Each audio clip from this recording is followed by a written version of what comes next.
big development at the countdown toward U.S. military action in Syria. Is a deal now possible? Did the Russians persuade Assad to turn over his chemical weapons? Even Congress now putting on the brakes. And moments ago, I sat down with President Obama, who seemed to be signaling the tough stand by the U.S. may have caused a dictator to back down.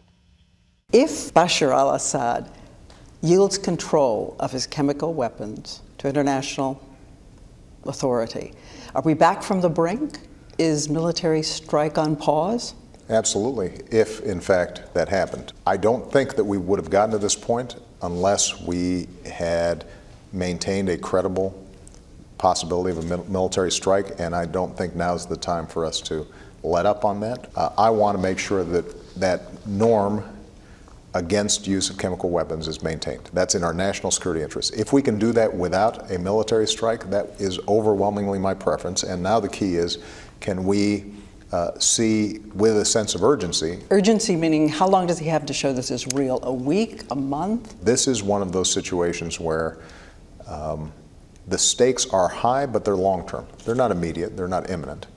But they are serious. I don't anticipate that you would see a succession of votes this week or anytime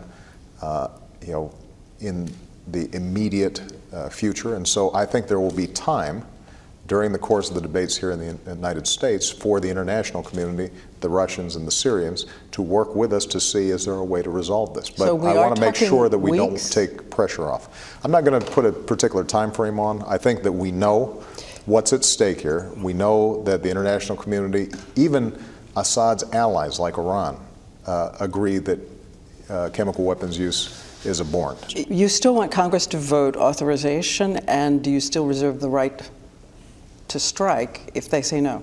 Strikes may be less effective if I don't have congressional support and if the American people don't recognize why we're doing this. So I haven't made a final determination in terms of what next steps would be.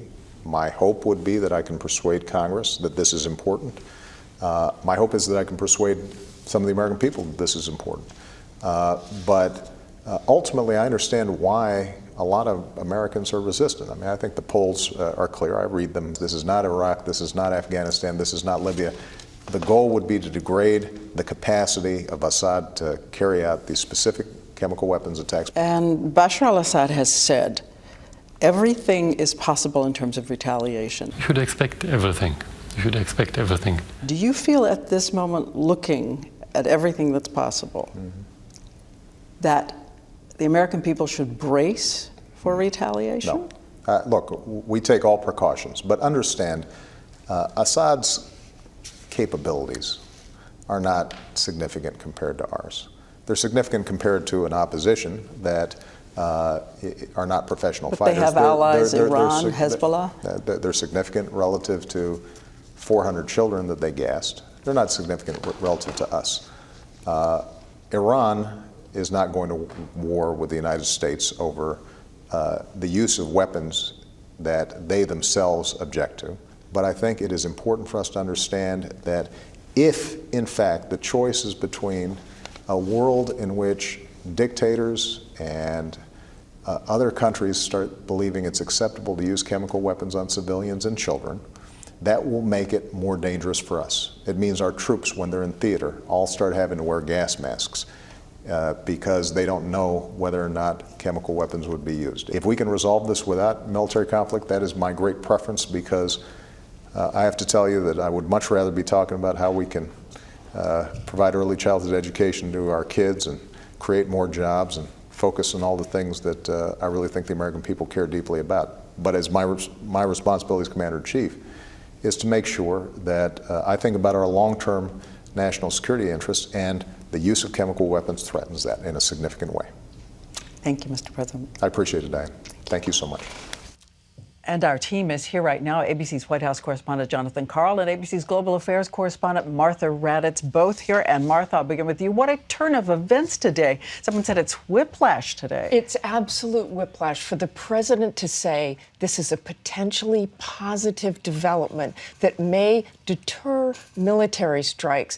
put them off, saying to you, absolutely, it could put off military strikes. But when you look at it, his goal all along has been to deter any future chemical attacks in Syria.